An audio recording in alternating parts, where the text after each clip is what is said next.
ポケモンの姿形は多種多様で、小さなものから大きなものまで存在する。今回は画面を覆い尽くすほど大きなポケモンをランキング形式で紹介するぜ。マリサ、私はある仮説を提唱するわ。なんだ急に。その名もポケモン、でかいほど強い説よ。あまりの衝撃に言葉が出ないようね。私思ったの。最初にもらえる3匹って進化するたびに大きくなるじゃない。だからポケモンって結局大きいやつが一番強いんじゃないかって。まあ一理あるかもしれないな。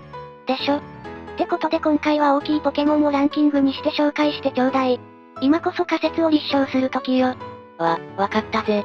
ちなみにレイムの言う大きさっていうのは体積じゃなくて、図鑑でいうところの高さでいいんだよな。問題ないわ。了解だ。じゃあ10位から発表といこうか。10位は弱しの 8.2 メートルだ。いきなり強そうなポケモンが来たわ。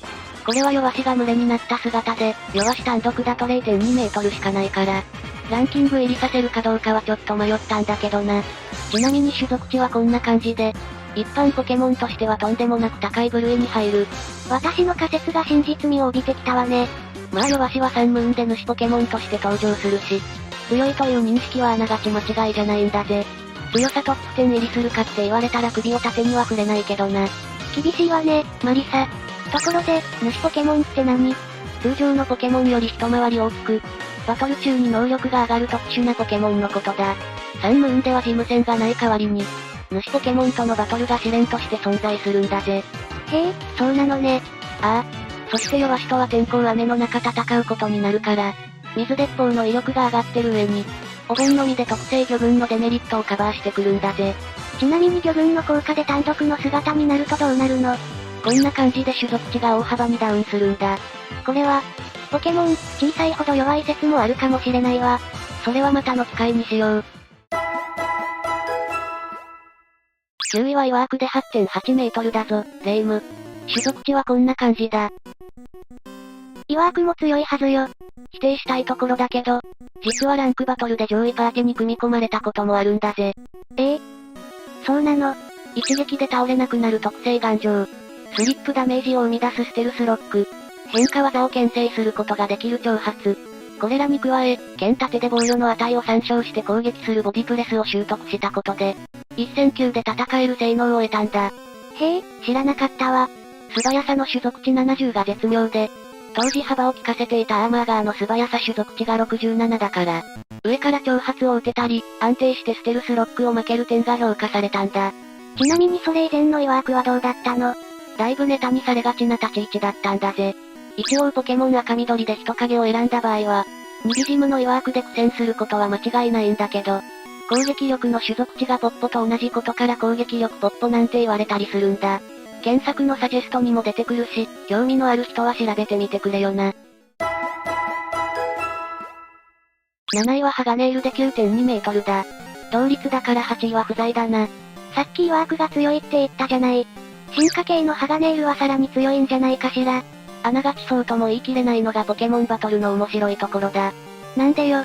ハガネールに進化したことで、岩タイプがハガネタイプに変わり、炎タイプが今一つから抜群になったなど、タイプ相性変化が一つ目の理由だ。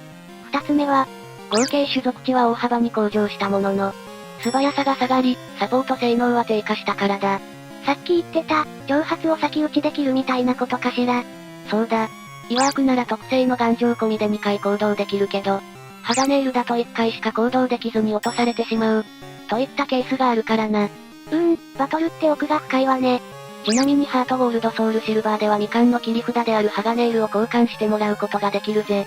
野生でも一応出現するものの、みかんのファンはぜひ欲しいところだよな。7位のハガネールと並んだのは鉄かぐやで、同じく 9.2 メートルだ。サンムーンで登場して以来、対戦環境で活躍し続けているポケモンなんだぜ。この子はどこが強いの？まず複合タイプが優秀なんだ。弱点2つ、半減8つ、無効2つでパーティの穴を埋めるのに適した存在なんだぜ。いろんなタイプに有利なのは心強いわ。そしてカスタマイズ性の高い種族値は、特性のブーストビーストがどのステータスに関与するか相手にわからないという点でも、強力と言えるだろう。ふむふむ。覚える技も宿り木の種、火炎放射など充実のラインナップで、汎用性の高い何でもやって感じだな。話を聞いている限り、かなり強い気がしたわ。あんまり大きいようには見えなかったけど。それは私も思ったぜ。鉄かぐやは全ポケモン中1位の重さで、かぐや姫、門松、ロケット、竹をモチーフにしていることから、巨大な印象を抱かせるため、大きめの設定にしたのかもしれないな。6位は原始海オーガで 9.8 メートルだ。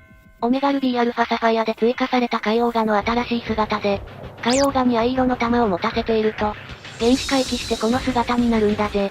私は普通の海オーガしか知らなかったんだけど、こんな姿もあるのね。剣盾に移行する際、メガ進化とともに原始回帰も廃止されちゃったからな。ただ原始海オーガは文句なく強いぜ。やったわ。原始回帰すると種族値が100上昇し、特性が変化するんだ。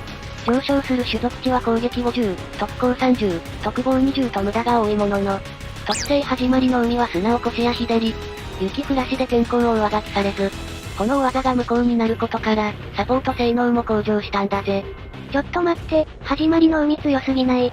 ああ、めちゃくちゃ強いんだけど、原始海オーガが使えるルールでは、対になる原始グラードンも使えるから、結局は天候の取り合いになるだろうな。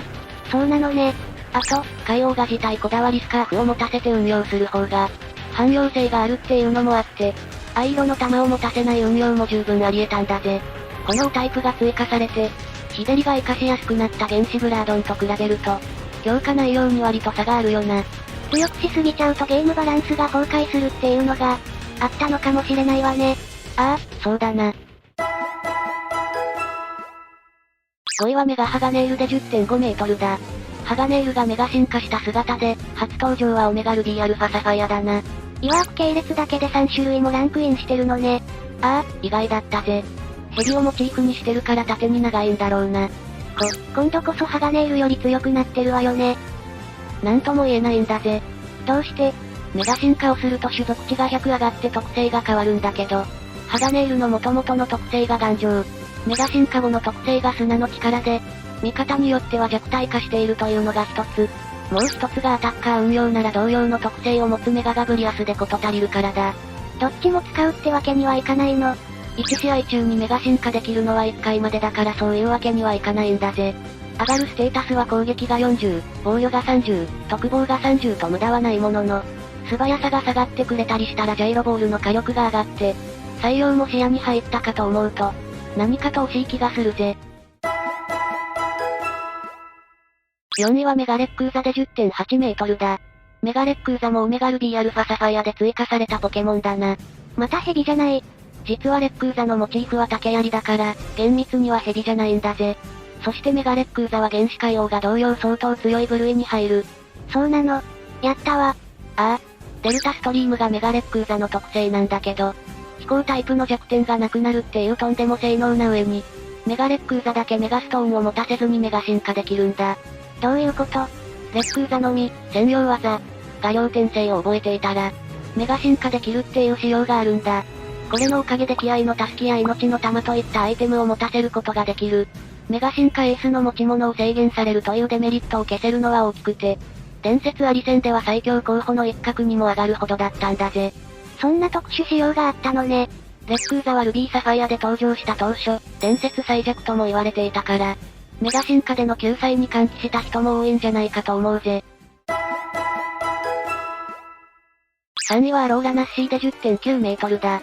名前の通りアローラ地方での姿で、初登場作品はサンムーンだ。雲行きが怪しくなってきたわ。上位は伝説ポケモンでドカドカ埋まる予定だったのに。そう甘くはいかないぜ。しかもアローラナッシーは対戦環境においてマイナーよりと言える。少なくとも見た目はそんなに強そうじゃないわ。草ドラゴンの複合タイプは弱点が多くて対戦には不向きなんだけど、サンムーン発売時はルックスのインパクトで話題をかっさらった過去があるんだぜ。確かに首が極端に長くて、一度見たら忘れないかもしれないわね。ああ。SNS ではクソコラグランプリが開かれるほど人気だったしな。クソコラって、複数の画像を組み合わせて作った雑な加工画像のことだ。ちなみにゲーム内でナッシーアイランドっていうナッシーが主役のマップもあって、任天堂的にも押していく路線だったんじゃないかって思うぜ。2位はホエルオーで 14.5 メートルだ。ルビーサファイアで登場したクジラ型のポケモンだな。そういえば剣盾で見た時もめちゃくちゃでかかったのを思い出したわ。鎧の孤島のシンボルのことだな。あれは初めて見た時度肝を抜かれた人も多いんじゃないかと思うぜ。肝心の強さはどうなのかしら。残念ながら強いとは言えないな。こだわりスカーフを持たせて潮吹きを連発する方や、水浸しと地割れで相手の受けを崩壊させるような、ホエール王独自の立ち回りはあるものの、低い素早さ、微妙な耐久がたたり、これらの技を活かしきることは難しい。やっぱり伝説と比べると見劣りしちゃう部分はあるわよね。ああ、特に潮吹き型だと比較対象が海王神になっちゃうしな。ただ対戦で使われなくとも、ホエール王はプレイヤーの記憶に残ってるポケモンのはずだぜ。大きいからってこと？それもあるが、ルビーサファイアでレジ系の伝説を入手するために必要なんだ。戦闘に G ランス、最後にホエール王というヒントが展示で示されてて、これをクリアするためにホエール子を育てた人は印象に残ってるんじゃないかと思うぜ。確かにそうかもしれないわね。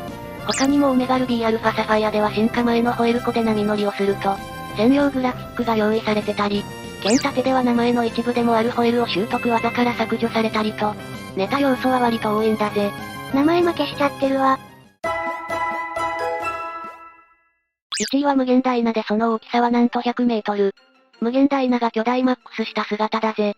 無限大ビームの技説明によると、これが本来の姿らしいからこっちを扱うことにしたぜ。まあ巨大マックス前でも20メートルあるから1位なんだけどな。この子は最強なんじゃないかしら。ああ、最強と言って差し支えないだろう。やったー。まずはこれが無限大マックスの姿の種族値だ。何これ、高すぎない。合計種族値2位は720だから、圧倒的な数字だな。ただ、この姿の無限ダイナは対戦で使うことはできない。ストーリー上でバトルする時も4対1のレイドバトルになるから、強さを想像することしかできないのが惜しいところだぜ。でも4対1で勝負になるっていう風に捉えると、無限大マックスの強さがよくわかるわね。そうだな、しかも味方のうち2体はザシアンとザマゼンタだから、伝説を2匹同時に相手していることにもなる。ちなみに巨大マックス前の姿は強くないの？いや、通常時のフォルムの評価もかなり高い。特性プレッシャーを活かして守ると身代わりで相手の PP を枯らす耐久型や、こだわりメガネを持たせて相手のパーチ全体に負荷をかける方など、多様な戦略を取れるのが大きな特徴だな。ってことで1位は無限ダイナだったぜ。ポケモンの大きさをランキング順で見てきたけど、レイムの予想は当たらずといえども遠からずだったな。そうね、ナッシーやイワークが入ってきたのは予想外だったけど、伝説のポケモンたちもしっかりランクインしてたもの。一般枠のポケモンも話題性があるポケモンたちが多かったんだぜ。そうね。今回紹介したポケモンとの思い出があればぜひコメントしていってくれよな。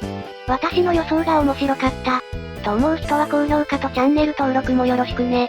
それじゃあ、ご視聴ありがとうございました。